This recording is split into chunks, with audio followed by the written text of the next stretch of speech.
Ce jour de la célébration de la messe d'action de grâce, j'avais sollicité un troisième septennat pour le choix de Dieu pour notre pays. Ces brebis galeuses qui l'entourent, ces académiciens et même ces agrégés bourrés de diplômes vont traiter de tous les noms d'oiseaux. Ils se connaissent d'ailleurs. Tous ces opportunistes, politiciens, ils sont partout pour détruire et ils ont ignoré l'existence de Sodome et Gomorrhe. Mes très chers compatriotes, je m'interroge pourquoi ces apprentis sorciers ne peuvent pas se taire. Le président Paul Biya ne s'était pas déclaré meilleur élève de Mitterrand, le fondateur du Parti socialiste, pour rien. La gauche française. Je l'ai vu au pied du mur s'adresser à notre jeunesse le 11 février 2020. Un discours politique, pédagogique. Et lors de sa prise de parole, à la veille de la fête de l'unité, qui fut boycottée par les homosexuels francs-maçons, le président Paul Biya ne s'est pas intéressé aux manipulateurs. Ils n'ont toujours pas compris que Dieu, notre Père, avait détruit Sodome et Gomorrhe. Cette pratique abominable n'existe pas d'aujourd'hui, mes très chers compatriotes.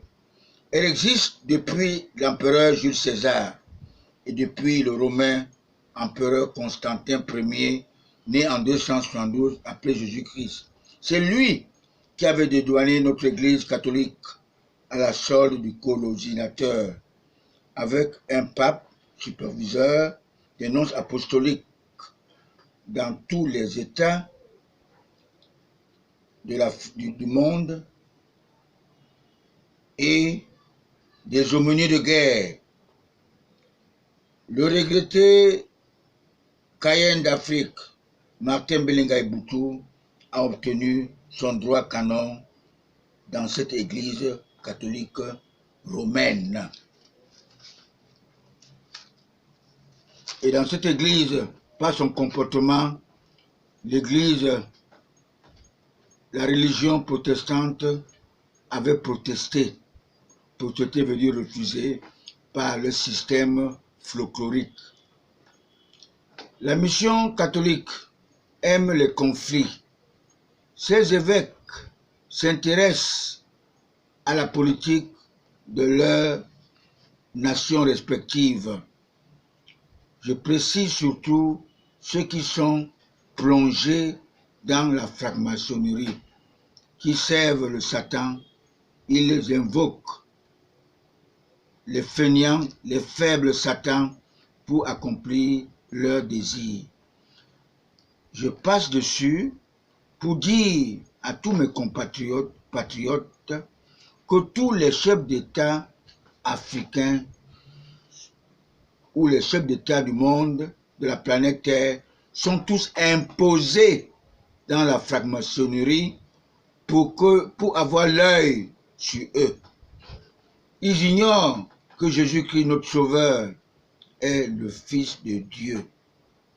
Et il avait d'ailleurs dit de donner à César ce qui est à lui et à Dieu ce qui lui revient. Mais le Satan veut tout prendre par méchanceté. Et tous ceux qui ont des postes ou ministériels ou qui sont au niveau présidentiel, tous se font habiter par leur diable. Et tous les francs-maçons sont tous très solidaires. Vous avez vu, lors du problème de la Cour constitutionnelle, le président élu, le président qui se disait président élu Kamto, est venu avec tout un avocatier pour sa défense. Mes très chers compatriotes, le président Paul Biya ne s'agite pas, car il les connaît, car un ennemi que l'on connaît bien vaut mieux qu'un ami hypocrite. Exemple, le professeur agrégé Ona Joseph est devenu membre de la Cour constitutionnelle et son fils vice-recteur de l'université de Yaoundé. Jacques Famine Ndongo, tous deux ont manipulé manifestement qu'ils sont des anti-Biya. Ils ont montré aux yeux du monde qu'ils sont des anti-Biya. Car le sondage qui donnait mon parti, le RDPC, 15% dans son fief, à Sarméléma, ils ont pu changer à 85%. Il suffisait d'enlever le 1 devant et remplacer par 8.